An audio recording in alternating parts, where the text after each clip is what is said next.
Somewhere over the South China Sea, in the early hours of March 8, 2014, 6 words were spoken from the flight deck of a Boeing 777.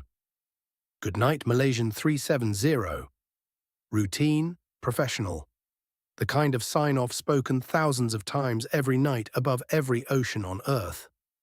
A pilot acknowledging a frequency change, nothing more.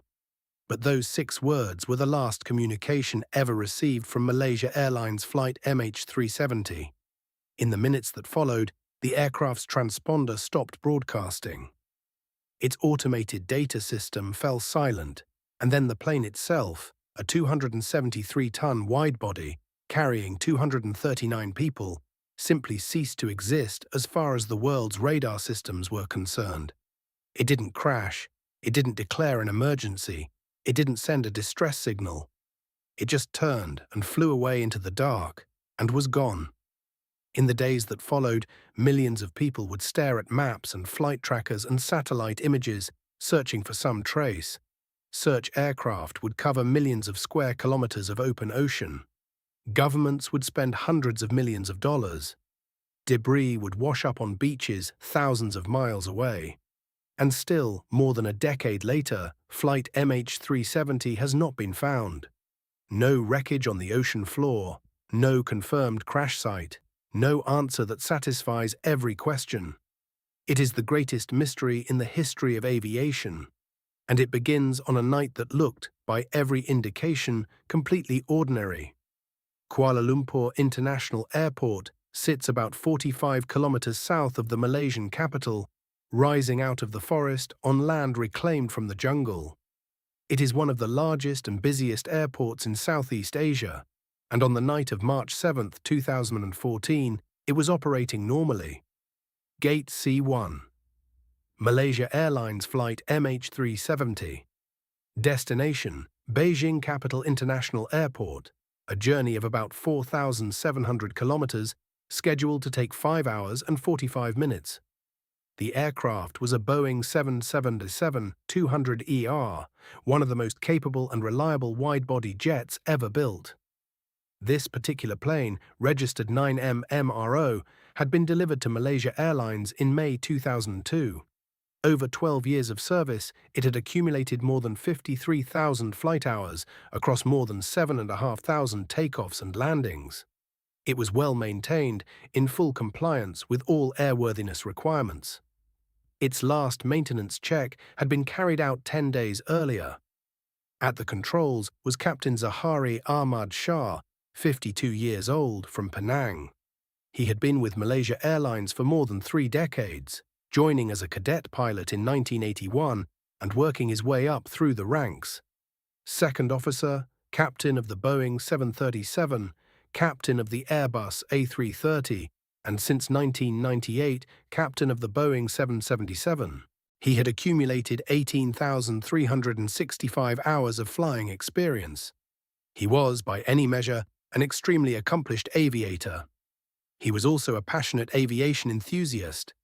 He built his own home flight simulator, spent his weekends tinkering with aircraft systems and flight planning, and was known among colleagues as someone who genuinely loved to fly. Beside him sat First Officer Fariq Abdul Hamid, 26 years old. Flight MH370 was his final training flight on the Boeing 777 before his qualification examination. After this flight, he would be a fully certified 777 First Officer. He had logged 2,763 hours. His career was just beginning. In the cabin behind them, 227 passengers had settled in for the night flight. The largest single group were Chinese nationals, 153 of them, many returning home after working or traveling in Malaysia. Among them was a group of 19 Chinese calligraphy artists and their families, returning from an exhibition in Kuala Lumpur. There were 38 Malaysian passengers and smaller numbers from 11 other countries: Australia, Canada, France, Indonesia, Iran, the Netherlands, New Zealand, Russia, Taiwan, Ukraine, and the United States.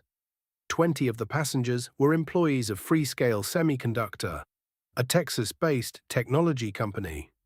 There were engineers, managers, and technical staff. There were couples traveling together and solo travelers with connecting flights booked. There was a 4-year-old girl. There was a 2-year-old. None of them would arrive in Beijing. The aircraft pushed back from the gate at 12 minutes past midnight, about 41 minutes behind schedule.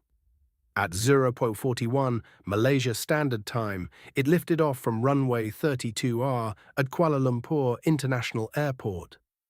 The night sky was clear. The aircraft climbed smoothly into the darkness. 14 nations lost someone on that flight. Their families are still waiting. In the first 40 minutes of the flight, everything was textbook normal. MH370 climbed to cruise altitude, flight level 350, 35,000 feet, and settled into the cruise over the Gulf of Thailand, heading northeast toward the South China Sea.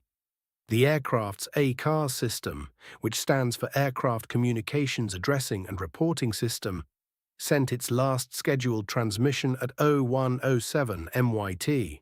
The message was routine, an automated engine performance report, the kind the system sends every 30 minutes.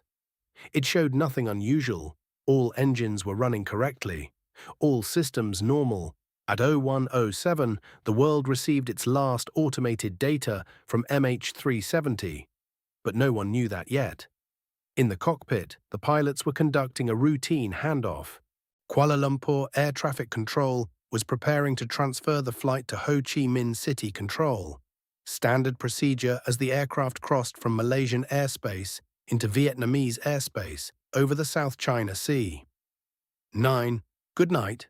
From the cockpit came the response. Good night, Malaysian 370. Those words were spoken at 01:19 MYT. Clean, calm, professional. The radio clicked off. That was the last human voice ever transmitted from MH370. What happened in the next 2 minutes would not become clear for days. And even now, a decade later, the full picture remains incomplete. But here is what the data shows. At approximately 01:21 MYT, MH370 reached navigational waypoint Igari, a specific geographic coordinate in the South China Sea, the handoff point between Malaysian and Vietnamese airspace. It was at or just before this moment that the aircraft's secondary surveillance transponder stopped transmitting. The transponder is the device that broadcasts an aircraft's identity and position to air traffic control radar. When it goes dark, the aircraft becomes largely invisible to civilian radar systems. Ho Chi Minh City radar registered MH370 briefly, then lost it. The blip simply vanished from their screen. They tried calling, no response. They tried again. Nothing. The expected handoff never happened. Ho Chi Minh City ATC called Malaysian ATC to ask if MH370 was still with them. It wasn't, it had just disappeared. But there is something critical to understand. The transponder going dark does not mean the aircraft stopped flying. It means someone switched it off, or it was disabled. A Boeing 777 does not lose its transponder due to a minor malfunction. Disabling the transponder from the cockpit requires a deliberate action from someone who knows what they are doing. And there is something else. Between 01:07, the last ACARS message, and 01:21, the transponder silence, the ACARS system had also stopped sending. The next scheduled report window would have been around 01:37. It never came, and it never would again. ACARS can be disabled from the cockpit. It takes knowledge and intent. It is not a system that fails accidentally on a well-maintained 777. Someone had turned it off. When civilian air traffic control lost MH370 at 01:21 MYT, they assumed, as any reasonable person would, that there had been some kind of catastrophic event. A sudden depressurization, a structural failure, an explosion. When planes disappear from radar, they usually do so because something has gone terribly wrong. But flight MH370 had not crashed. Not yet. Not for another 7 hours. What civilian air traffic control didn't know, and what took days for the Malaysian authorities to disclose publicly, was that their military radar told a completely different story. The Royal Malaysian Air Force operates primary radar systems that don't rely on an aircraft's transponder.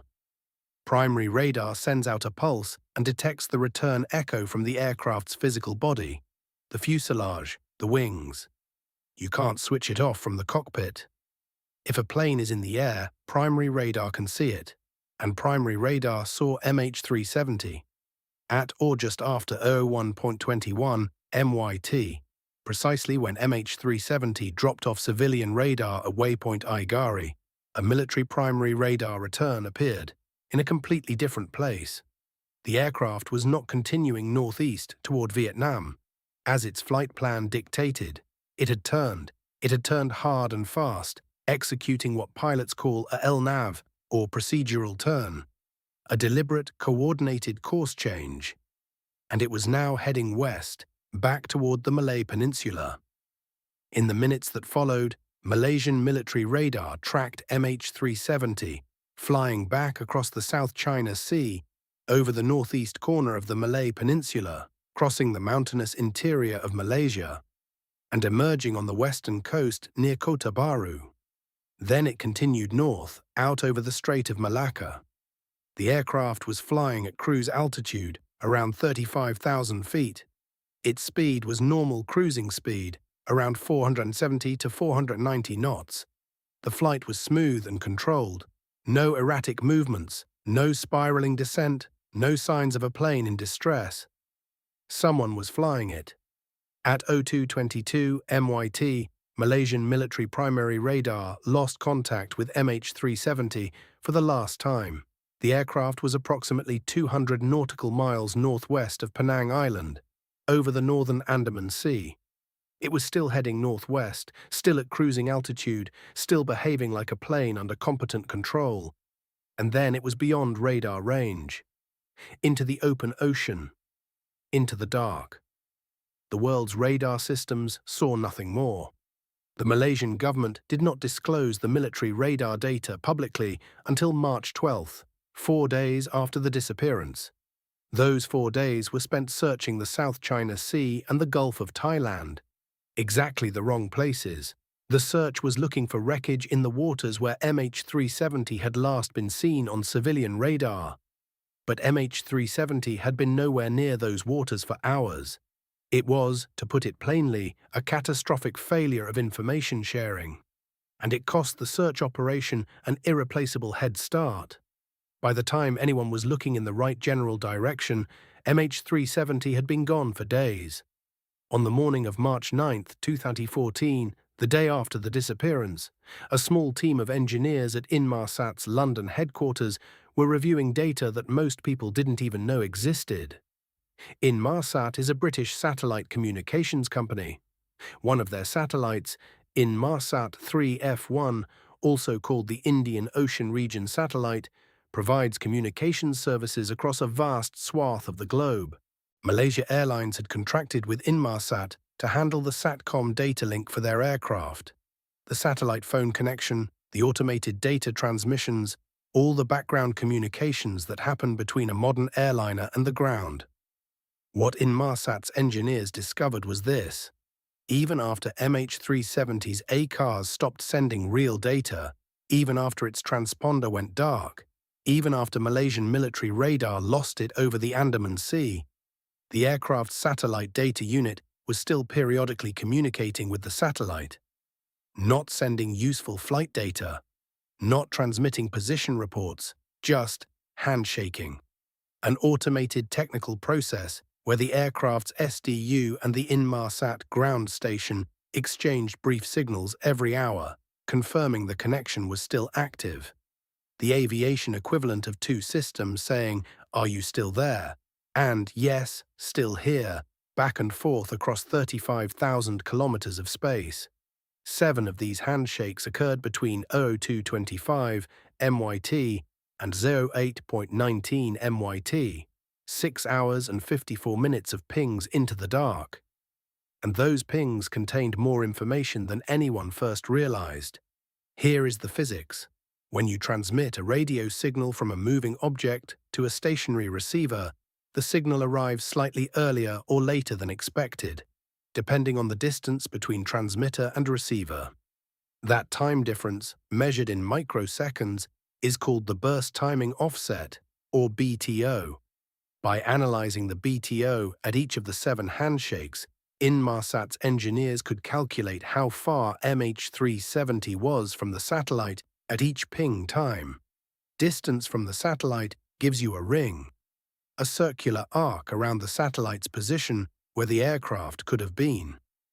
For each of the 7 pings, there were 2 arcs, one to the north and one to the south. Then there was a second measurement, the burst frequency offset, or BFO. This captures the Doppler shift of the signal, the way the frequency changes depending on whether the aircraft is moving toward or away from the satellite. By analyzing BFO data, Inmarsat's engineers could determine whether the aircraft was moving north or south, and at roughly what rate. The BFO data told a clear and chilling story. After 0222 MYT, the last military radar contact, the aircraft was not heading north towards Central Asia or the Indian subcontinent. It was heading south. It was moving south at a significant rate, with the BFO values shifting in a pattern consistent with a southbound track at cruise altitude and cruise speed. MH370 had not flown toward any country. It had not landed at any airport. It had turned away from every landmass and every radar system and had headed deep into the most remote ocean on Earth, the Southern Indian Ocean. By March 24th, the Malaysian Prime Minister stood before cameras and made an announcement that devastated the families waiting for news. Flight MH370 ended in the Southern Indian Ocean. There were no survivors. Let's pause here and think about what that means. To turn south from the last military radar contact at 0222 MYT, MH370 would have had to continue northwest, past the tip of Sumatra's northern coast, past the Andaman and Nicobar Islands, and then bank left, turning south and then southwest, away from all land, into the emptiness. There is nothing down there. The Southern Indian Ocean is, mile for mile, among the most hostile and isolated stretches of ocean on the planet. Ferocious currents, enormous waves in the roaring 40s latitudes. No shipping lanes, no islands, no coast guard, no one. Investigators modeled thousands of possible flight paths consistent with the Inmarsat data, working forward from the last radar contact and fitting each simulated route to the 7 BTO rings and the BFO trend. Most credible paths converged on a zone roughly 1,800 kilometers southwest of Perth, Western Australia, a section of the Southern Indian Ocean sea floor called the Broken Ridge, and the plains around it, at depths of between 2,000 and 4,000 meters. The fuel analysis supported this. MH370 carried enough fuel for a flight to Beijing with reserves. Flying south at cruise altitude at cruise speed, the engines would have run dry at approximately 08.19 MYT. The 7th and final Inmarsat ping arrived at exactly 08.19 MYT. It was a log-on request, the satellite data unit restarting, consistent with a power interruption, consistent with an engine flameout triggering the ram air turbine to spin up and briefly restore electrical power. The aircraft had run out of fuel somewhere on that final arc. Then, almost certainly, it fell. A fuel-exhausted 777 does not glide gently. Without engines, without hydraulic pressure, without most electrical systems, the aerodynamics degrade rapidly. Investigations suggest the aircraft may have been in a steep spiral or near vertical dive in its final moments. The impact with the ocean at high speed would have been catastrophic. Disintegration, not a single piece intact. And yet, someone was flying it for 7 hours. The autopilot can maintain a constant heading and altitude. But the initial turn, the disabling of the transponder and ACARS, the U-turn back over Malaysia, the navigation of the Malacca Strait, all of that required a conscious, trained hand. The most widely accepted scenario among investigators and independent analysts is that someone in the cockpit, almost certainly the captain, deliberately disabled the aircraft's communication systems, turned the plane and flew it south. Whether the passengers were already dead by then, whether hypoxia, deliberate depressurization, or some other act had incapacitated the cabin, is unknown. Whether the cockpit was occupied in those final 6 hours of southbound flight, or whether the autopilot was engaged and left to run until fuel exhaustion, is unknown. Whether the aircraft was gliding or spiraling or diving in its last minutes is unknown. What is known is that it went into the southern Indian Ocean and has not been found. The southern Indian Ocean is not a static body of water. It moves, relentlessly and powerfully, driven by the Antarctic Circumpolar Current, the world's largest ocean current, running eastward around the bottom of the globe without interruption. Anything that enters those waters will drift, slowly but surely, northward and westward over months and years, carried by gyres and eddies toward the African coast and its island chains. This is why, on July 29, 2015, nearly 17 months after MH370 vanished, a piece of debris washing up on a beach on Reunion Island was not entirely surprising to the people who had been modeling ocean drift. It was, however, the first confirmed physical evidence that flight MH370 had ended in the Indian Ocean, and it stopped the hearts of the families who had spent 17 months hoping. The piece was a flaperon, a hinged wing surface from the trailing edge of a 777's wing, roughly 2 meters across, encrusted with barnacles from its long journey. Boeing engineers confirmed it was from MH370. The barnacle analysis suggested it had been at sea for 12 to 16 months before washing ashore, consistent with the timeline. After that, pieces began accumulating, a section of horizontal stabilizer skin found on Mozambique's coast in February 2016. Engine cowling fragments found in South Africa. Interior panels, flotation equipment, seat cushion material, all washed up on beaches from Tanzania to Rodriguez Island to Madagascar. By the time investigators finished cataloguing the finds, 27 pieces had been confirmed as debris from MH370, 27 pieces from a plane that weighed 273 tons and was 63 meters long, 27 pieces out of thousands. The drift models were used in reverse. Take the location and date of each piece, model where it might have drifted from over 17 to 30 months, and trace it back to a possible origin point. The results were consistent with the primary search zone, the southern Indian Ocean, south of the equator, southwest of the Broken Ridge Plateau. None of the debris found was from the central structural body of the aircraft. No fuselage, no cabin floor, no tail section, no black boxes. The lighter, more buoyant pieces floated and drifted. The heavy core of the plane did what heavy things do. It sank, somewhere in waters 2,000 to 4,000 meters deep, in a zone that covers an area roughly the size of Texas. The main wreckage of MH370 rests on the seafloor. No one has found it. The search for Malaysia Airlines flight MH370 became the largest and most expensive aviation search in history. And it failed. In the first days after the disappearance, 26 countries joined the search. Aircraft and ships were deployed to the South China Sea, the Gulf of Thailand, the Strait of Malacca, the Andaman Sea, covering an area of over 3 million square kilometers with surface ships, aircraft, and satellites. It was an enormous effort, built on incomplete information, searching in the wrong places. Once the Inmarsat analysis pointed to the southern Indian Ocean, the search shifted. Australia assumed coordination of the search on March 17th. The ATSB, the Australian Transport Safety Bureau, became the lead agency for the underwater search. The underwater search was like no other in history. The target zone was in some of the most remote, deep and storm-battered waters on Earth. Vessels would sail for days just to reach the search area.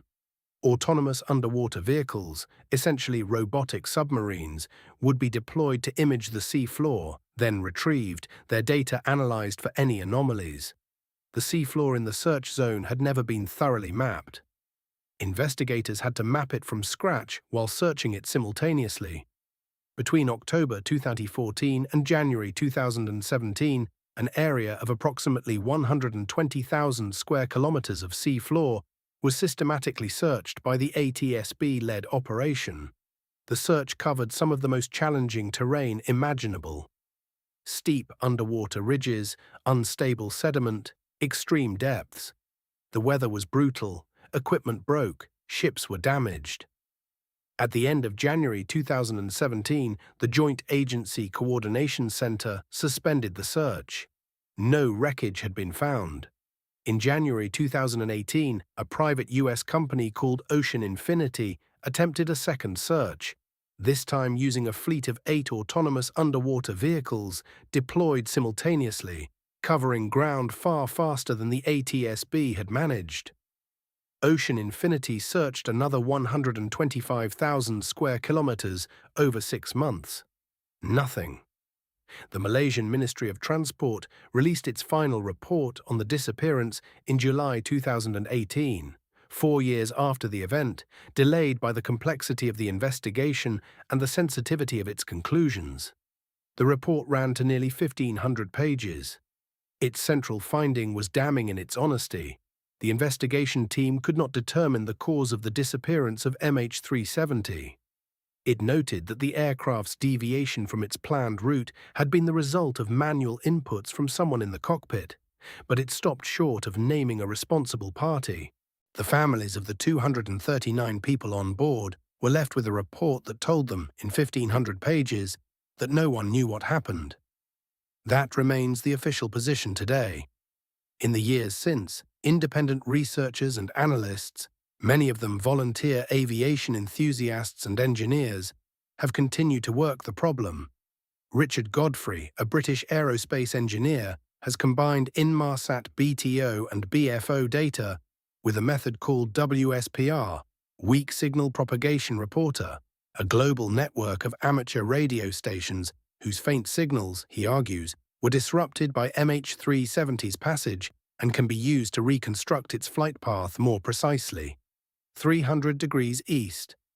A single point in the Indian Ocean, unverified but not dismissed. In 2024, Ocean Infinity and the Malaysian government entered into discussions about a third search. A new agreement was reportedly under negotiation. As of mid-2025, no new search had commenced. The plane is still out there. More than a decade has passed since MH370 disappeared. In that time, the world has learned both more and less than it hoped to. Here is what is known. Someone in the cockpit of flight MH370 disabled the aircraft's ACARS system before or just after the last communication at 0119. Someone disabled the transponder at 0121. Someone flew the aircraft in a deliberate U-turn back over Malaysia, across the Malay Peninsula, northwest up the Strait of Malacca, and out over the Andaman Sea. Then the plane turned south and flew for 6.5 hours at cruise altitude and cruise speed into the most remote ocean on Earth until it ran out of fuel. This is not a mechanical failure scenario. Mechanical failures do not disable transponders. They do not execute precision U-turns. They do not navigate through the Strait of Malacca at 35,000 feet. A human being did this. Malaysian police investigated every person aboard the aircraft. The 2 Iranian passengers traveling on stolen passports were found to be asylum seekers with no known terrorist connections. They were eliminated as suspects. The cabin crew were investigated and cleared. The passengers were investigated and cleared one by one over years.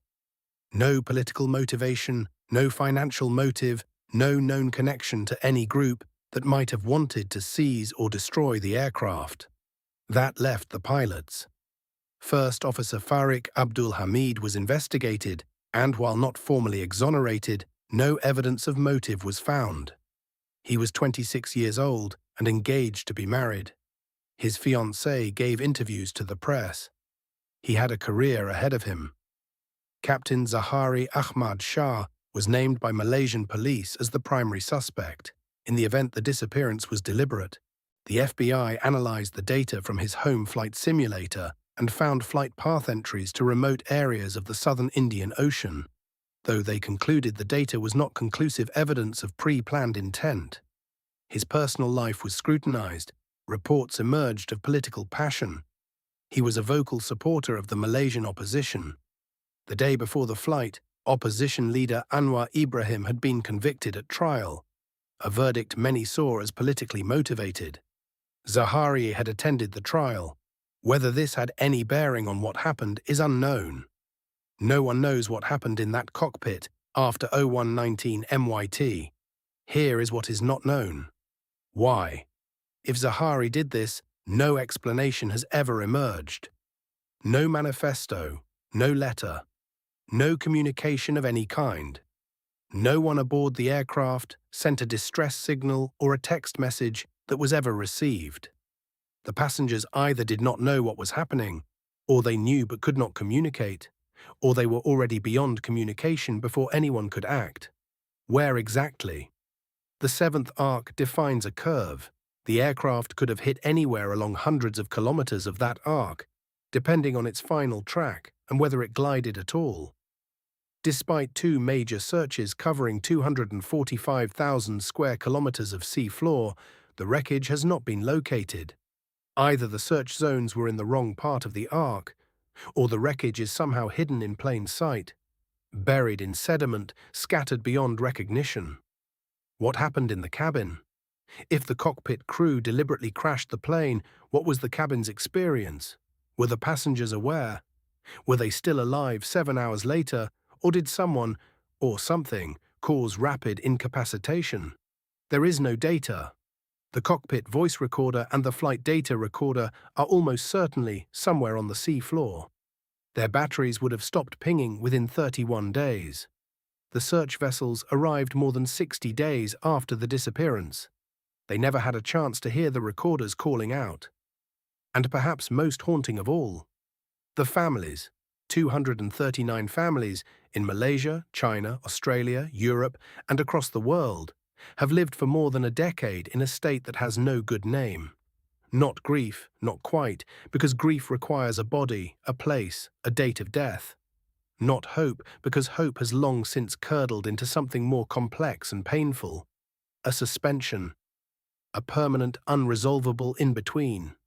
Some families sued Malaysia Airlines and Malaysia's government. Some participated in investigations. Some refused to accept that the plane is in the Indian Ocean at all, clinging to fringe theories about remote airstrips in Central Asia. Some have dedicated years of their lives to pushing for renewed searches. Ghislain Watralos is a French businessman who lost his wife and 2 of his 3 children on MH370. He has spent years fighting in French courts for access to investigation documents, convinced that the full truth has not been disclosed. He is not alone in his suspicion. The Malaysian government controlled the investigation and the information flow at every stage.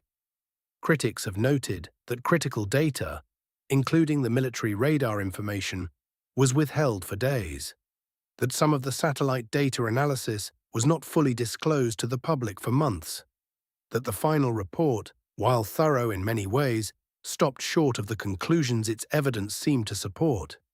Aviation is, in normal circumstances, the safest form of mass transportation ever devised.